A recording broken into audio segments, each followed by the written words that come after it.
முஸ்லிம் அல்லாதோரின் கவலைகளை போக்கும் வரையில் பரிகத்தான் நேஷனல் கூட்டணி மீண்டும் ஆட்சிக்கு வருவது கடினமே. மலேசிய உரிமை கட்சியின் தலைவர் பேராசிரியர் டாக்டர் ராமசாமி இதனை கூறியுள்ளார். இந்நாட்டில் தங்களின் அடிப்படை உரிமை குறித்து மலாய்க்காரர் அல்லாதோர் அல்லது முஸ்லிம் அல்லாதோர் மத்தியில் பெருத்த கவலை நிலவுவது யாருக்கும் தெரியாததல்ல. அதனை சாதகமாக பயன்படுத்திக் கொண்டே பக்கத்தான் அரபான் தலைமையிலான அரசாங்கம் ஆட்சியை தக்க வைத்துக் கொண்டிருப்பதோடு அதனை நீட்டிக்கவும் செய்கிறது. முஸ்லிம் அல்லாதோரின் எதிரியாக பாஸ் கட்சியை முன்னிறுத்தியே டிஏபி அரசியல் செய்கிறது.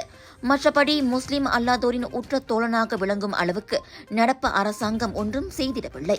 விரைவில் நாடாளுமன்றத்தில் 2ஆம் 3ஆம் வாசிப்புக்கு விடப்படலாம் என எதிர்பார்க்கப்படும் முஃப்டி சட்ட மசோதா இந்த அரசாங்கத்தின் எண்ணத்தை வெளிச்சம் போட்டு காட்டிவிடும். அந்த சட்ட மசோதா முஸ்லிம் அல்லாதோருக்கு மறைமுக விளைவுகளை கொண்டு வரலாம். இதுபோன்ற சூழ்நிலையில் முஸ்லிம் அல்லாதோர் மத்தியில் கவலையை போக்கி அவர்களுக்கு நம்பிக்கையூட்டும் பணியை எதிர்க்கட்சி முன்னெடுக்க வேண்டும். சீனர்கள் தயங்கினாலும் இந்தியர்கள் மெல்ல மெல்ல பரிகத்தான் நேஷனல் பக்கம் நகர்வதை காண முடிகிறது. எனவே மலாய்க்காரர் அல்லாதோர் பரிகத்தானுக்கு வாக்களிக்க மாட்டார்கள் என்றில்லை. ஆனால் அவர்களுக்கு தேவைப்படுவது நம்பிக்கை.